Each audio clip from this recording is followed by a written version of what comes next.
अस्सलाम वालेकुम नाज़रीन, मैं हूं तौफीक एडवोकेट। आप देख रहे हैं मेरा यूट्यूब और फेसबुक चैनल। उम्मीद करता हूं सब खुश होंगे और महफूज भी।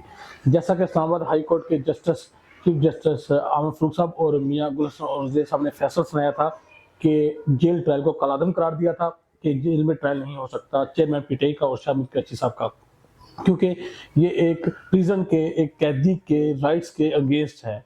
एक प्रिजन के जो राइट्स हैं तो उसमें ये है कि वो जहाँ ट्रायल चाहता हो वहीं हो, और ओपन कोर्ट में होना चाहिए, सबके सामने होना चाहिए, जिसके आम आवाम को भी पता होना चाहिए।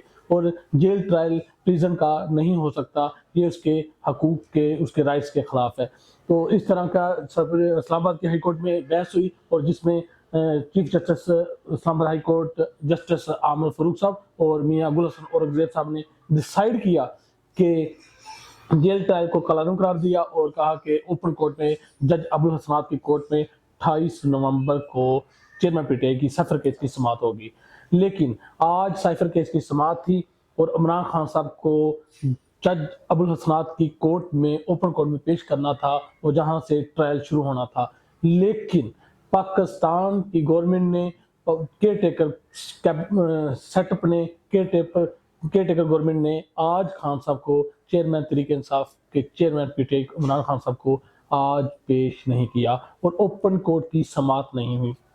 अब देखते हैं इस्लामाबाद हाई कोर्ट किस पर तौहीन अदालत लगाती है, क्योंकि अगर जेल में भी ट्रायल नहीं होगा, ओपन कोर्ट में भी ट्रायल नहीं होगा, तो फिर ट्रायल कहाँ होगा? कौन सी बस्ती है, कहाँ जाकर ट्रायल होगा? समंदर में होगा, खलाई मखलूक के पास होगा, किस जगह पर ट्रायल होगा? ये तो पता करना चाहिए। अगर जेल में भी ट्रायल नहीं हो सकता, ओपन कोर्ट में भी ट्रायल नहीं हो सकता, तो फिर कहाँ ट्रायल होगा, ये सवाल है। और अब देखते हैं कि जुडिशरी क्या स्टैंड लेती है और अपने उसके फैसले पर मद्दामद नहीं हुआ। इस्लामाबाद हाई कोर्ट के फैसले पर मद्दामद नहीं हुआ। जब इस्लामाबाद हाई कोर्ट के फैसले पर मद्दामद नहीं होगा तो फिर लोअर कोर्ट के फैसलों पर किस तरह मद्दामद होगा और मुल्क में लाकानूनियत बढ़ेगी और जिसकी लाठी उसकी भैंस वाला कानून होगा। जंगल में जो कानून होता है वो कानून होगा, महज़ब रियासतों वाला कानून नहीं होगा। ये पता ही नहीं है क्या हो रहा है क्या नहीं। एक इस्लामाबाद की हाई कोर्ट, पाकिस्तान की एक मुअज़्ज़ज़ अदालत, एक मुअज़्ज़ज़ तरीन chief justice Islamabad high court फैसला सुना रहे हैं कि अब जेल ट्रायल को कलादम करार देते हैं और ओपन कोर्ट में ट्रायल होगा। लेकिन गवर्नमेंट के कान पर जू तक नहीं रेंगती और वो फैसला को हवा में उड़ा देते हैं और कोई फैसला गवर्नमेंट जो जुडिशरी का फैसला नहीं मान रही। इससे पहले सुप्रीम कोर्ट पाकिस्तान के फैसले को नहीं माना गया कि इलेक्शन विद इन 90 डेज होने चाहिए और during the period according to constitution होने चाहिए। ये फैसला नहीं माना गया और वो उस वक्त की गवर्नमेंट ने, शहबाज गवर्नमेंट ने नहीं माना और सुप्रीम कोर्ट के फैसले की तच्चियाँ उखाड़ के रख दी। और अब क्या हुआ है, अब इस्लामाबाद हाई कोर्ट के फैसले को नहीं माना गया।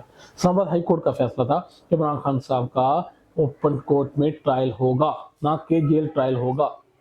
लेकिन आज एक एप्लीकेशन आ जाती है, एप्लीकेशन में जज अबुल हसनात साहब कहते हैं कि अब जुमे की डेट डाल दी गई है उसमें। आज ट्यूसडे है, वेडनेसडे, थर्सडे, फ्राइडे, जुमे की डेट डाल दी गई उसमें। और जी सिक्योरिटी इश्यूज, सिक्योरिटी प्रॉब्लम्स की वजह से खान साहब नहीं आ सकते।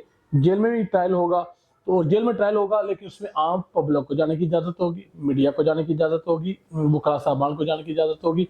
ये फैसला सुनाया गया जज अबुल हसनात साहब की तरफ से। ये कैसा, अब देख लेना, जुमे वाले दिन कोई पब्लिक को नहीं इन्होंने जाने देना, किसी मीडिया वाले को नहीं जाने देना, कोई ओपन ट्रायल नहीं होना। और जेल में कैसा ओपन ट्रायल होगा, ये वाम को इन्होंने जाने नहीं देना। देखिएगा हालात ये किस तरह के हो रहे हैं, किस तरह की नज़र अख्तियार कर रहे हैं और किस तरफ हालात व वाक़यात जा रहे हैं कि पाकिस्तान की एक मुअज़्ज़ज़ अदालत इस्लामाबाद हाई कोर्ट के चीफ जस्टिस के फैसले को दस्तियाँ उखाड़ के रख रही हैं एग्जेक्टिव ने। और इसी तरह शहबाज शरीफ ने सुप्रीम कोर्ट के फैसले की दस्तियाँ उखाड़ दी थी, फैसले पर मद्दामद नहीं हुआ था। और जिस पर जस्टिस अतरमल्ला के रिमार्क्स आ गए हैं कि जो ये बैठी हुई है care taker cabinet, care taker government, ये गैर आइनी तौर पर बैठी हुई है, लीगल बैठी हुई है और अकॉर्डिंग टू कॉन्स्टिट्यूशन नहीं है। नवंबर में इलेक्शन हो जाने चाहिए थे according to constitution of Pakistan 1973 के मुताबिक, क्योंकि उसमें पीरियड दिया गया है। और जस्टिस अतरमल्ला ने यही रिमार्क्स दिए हैं कि 90 दिन में इलेक्शन होने चाहिए थे, जो कि ये करवाने थे ریاست نے نہیں کروائے۔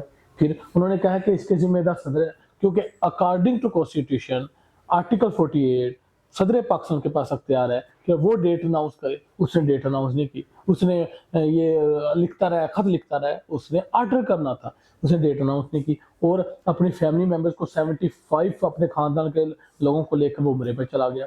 اور جب وہ عمرے پہ چلا گیا، پیچھے سے انہوں نے اسمبلی سے قانون پاس کیے، خود ہی قانون کو بنایا، خود ہی پاس کروا لیا، کیونکہ اس پر صدر نے سگنیچر نہیں، جب صدر سگنیچر نہ کرے تو وہ آٹومیٹک پاس ہو جاتا ہے آفٹر 14 days۔ تو اس طرح صدر کی مشاورت کے ساتھ، یوں کہہ لیں کہ صدر کی منصوبہ سازی کے ساتھ، یا صدر اس گنونے فعل میں جس میں پاکستان کا آئین بار بار ٹوٹ رہا ہے، پاکستان کے آئین کی دھجیاں اکھاڑی جا رہی ہیں، اس فعل مکروہ دندے میں صدر پاکستان پوری طور پر مکمل طور پر شامل جرم ہے۔ اور انہوں نے پی ٹی آئی کے president, P T I party کی طرف سے ہو کے پاکستان کے پریزیڈنٹ ہوتے ہوئے اپنے عہدے کے ساتھ بے ایمانی کی ہے، اپنے حلف کے ساتھ بے ایمانی کی ہے۔ اور ان حالات و واقعات میں خان صاحب کا سائفر کیس میں اوپن ٹرائل تھا، وہ نہیں ہوا، اب فرائیڈے کی ڈیٹ اس میں ڈال دی گئی ہے۔ اب فرائیڈے کو پتہ نہیں کیا ہوگا۔ پاکستان میں لا قانونیت بڑھتی جا رہی ہے، اس لا قانونیت کے اثرات آنے والے وقت میں آپ سب دیکھیں گے۔ اللہ حافظ۔